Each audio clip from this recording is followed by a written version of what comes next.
Welcome back, everybody. My name is Pritesh here with Kaizen Crypto, bringing you another video. Thank you all so much for joining me here today. I hope you all are doing well. Very exciting news today. We see Grayscale Digital Large Cap Fund now supports Cardano ADA, making it its third largest holding. Very exciting update. We're going to get into that here in this video, taking a look at some of the details regarding this development. Also, we see digital lending platform Nexo integrates Cardano. Exciting updates for ADA holders. It seems that now institutional level players are starting to pay attention to Cardano. As we move closer towards full smart contract support, it seems that the narrative now within the mainstream is why Cardano could be an Ethereum killer. Giving you my thoughts on that, as well as taking a look at some metrics. Over 70% of the total supply of ADA is currently being staked. So sharing with you some thoughts on my sentiments as we move closer towards Goguen and full smart contract functionality. And last up, for those of you who stay till the very end, giving you an update on our Kaizen NFT. The sale for the Husky Queen ends in less than 10 hours. Our team is working incredibly hard to put together something truly amazing for the Cardano community.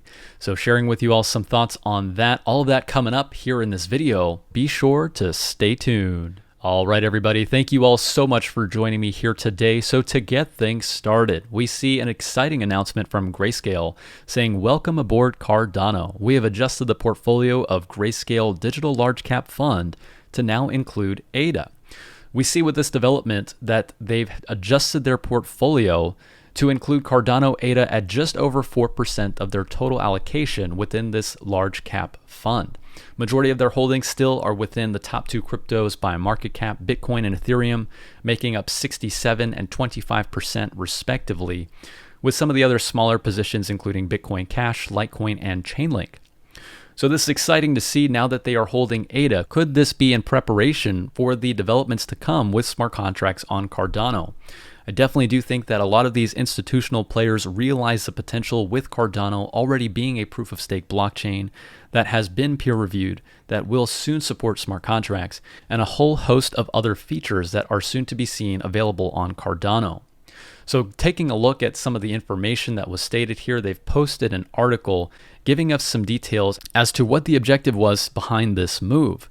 We see here that their objective with this move is to ensure that their diversified funds can safely hold assets that collectively comprise 70% of the entire digital asset market. With Cardano ADA now making its way all the way up into the top 5 cryptos by market cap, it makes a lot of sense to see them have exposure to ADA. Within this article as well, it gives us a breakdown of the fund components. So taking a look at that visual, we saw that majority of their holdings are within Bitcoin and Ethereum, the top 2 cryptos by market cap, but number 3 is Cardano at just over 4%. One of the questions that had really got me thinking after seeing this announcement is, now that Grayscale supports ADA within this fund, after we do see the full smart contract functionality available on Cardano, and we have even more value added to the Cardano blockchain, could Grayscale potentially readjust their portfolio in the future, having less exposure to either Bitcoin and Ethereum and moving some of that capital over into Cardano?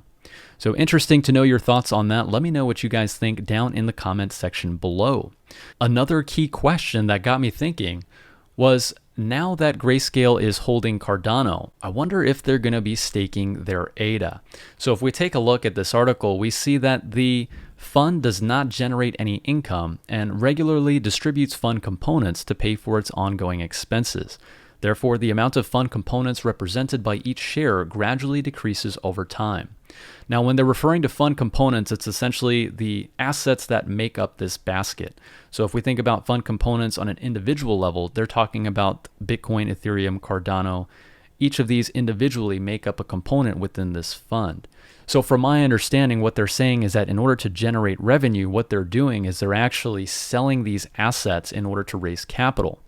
I was taking a look at some more articles to see if I could do some research on their thought process. And this article is coming back all the way from May. So of course, these numbers could be different. But we see here that Grayscale's Bitcoin Trust holdings increased to 38.4 billion in Q1.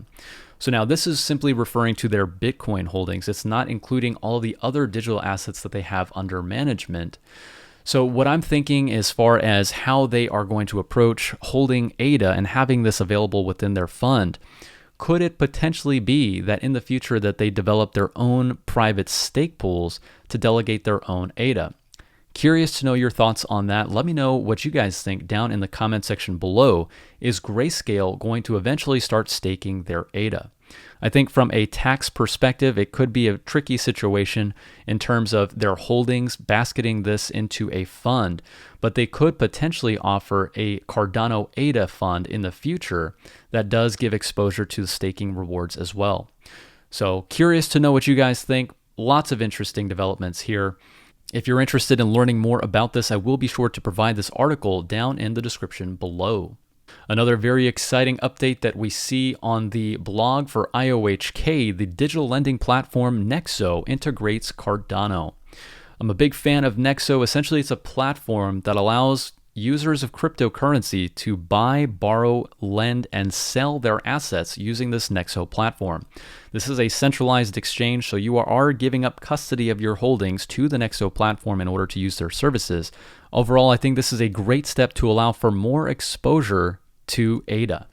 Taking a look at this article, we see it states that as we move towards the Alonzo upgrade, IOHK is establishing strategic partnerships with organizations like Orion and Nervos to expand the Cardano network. So with Nexo now supporting ADA, making it so that the broader markets for people who are just getting started with cryptocurrency, seeing this platform and being able to gain exposure to ADA. Taking a look at the Nexo website, we see that they've got a very, very nice and clean user interface. I've used this platform before. I currently use this platform. This is not an endorsement for Nexo, but what I do think that this offers is an easy to use way for people to get exposure to ADA. So I really like this. Of course, you guys know how I feel about holding Cardano, ADA, or any crypto for that matter. Not your keys, not your crypto, but nonetheless, still very exciting development for the overall adoption of ADA. As we move closer towards smart contracts for Cardano, much of the mainstream narrative now for ADA is why Cardano could be an Ethereum killer. As far as my thoughts on this narrative, I do think that both of these cryptocurrencies will eventually coexist with each other. I don't think that there is going to be one blockchain to rule them all. What we're looking forward to very soon with Cardano is smart contracts after the rollout of Goguen. We already see lots of exciting things happening with NFTs and with metadata, but now once we actually have the programmability aspect added to Cardano, it's going to give Ethereum a run for its money. One thing that we're seeing Ethereum working on right now is the transition from a proof of work to a proof of stake blockchain. Cardano ADA already having implemented proof of stake with its provably secure Ouroboros protocol, as well as being backed by academic research and peer-reviewed science. So lots of cool things happening here. I do think that both of these blockchains can coexist, and I do think that Cardano has implemented tools already to allow for this to take place, with things like the ERC20 converter, with things like the KEVM and Yella, allowing developers with all different types of skills and backgrounds to build on Cardano. It's going to be an exciting few months for ADA holders as we move closer towards a full Goguen release. It seems like majority of ADA holders are eagerly anticipating this network upgrade. Now the total amount of ADA staked is over 71%, totaling about 31 billion ADA currently being staked to a pool.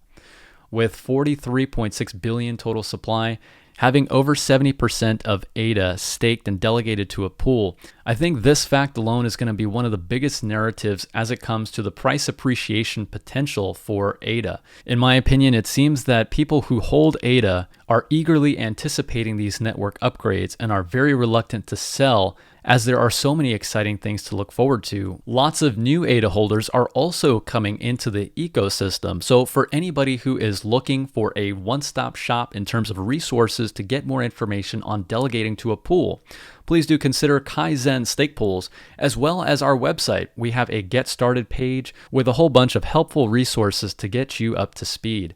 This is our Get Started page on KaizenCrypto.com. We've got an interactive chart which allows you to keep track of the daily price movements. You can also use this to formulate your own trading strategies. We've also got some guides as to how to stake Cardano using hardware wallets, how to delegate to a pool, how to check Cardano rewards, when will you get paid. Lots of cool stuff here as far as Project Catalyst as well, registering to vote. So many amazing tools here. Would highly recommend that you check this out if you are new to Cardano. And last up, for those of you all who have stayed till the very end, giving you an update on our Kaizen NFT Series 2. Sale for the Husky Queen ends in less than 10 hours. We've had an amazing response from the community, and we're so excited to give you guys more information on this NFT series. So Series 2 is going to feature 5 total NFTs, each of one representing a member from the Cardano community. Lots of updates to come, but one thing to look forward to is the utility aspect behind this NFT project. These NFTs are not only hand-drawn artwork by members in the community for members in the community, but they will also be used in an interactive game-style platform that we can't wait to show you. Also, all proceeds that are generated from the sale of this NFT collection is going to be delegated to single pool operators. It's a small thing that we can do to help give back and contribute to the Cardano ecosystem. So very excited. If you haven't already picked up Husky Queen, go ahead and check it out at KaizenNFT.com. Sale ends in less than 10 hours. You definitely don't want to miss this one. So many exciting things happening with Cardano. I'm incredibly excited to see what happens in this next few months. All right, everyone. Well, that is what I have for you all here in this video today. I really do hope that you enjoyed it. If you did, please be sure to drop a like for me. Don't forget to hit that subscribe and be sure to click that notification bell before you head out to stay up to date with everything Cardano. All right, everyone. Thank you all again, and I will see you all in the next video. Take care.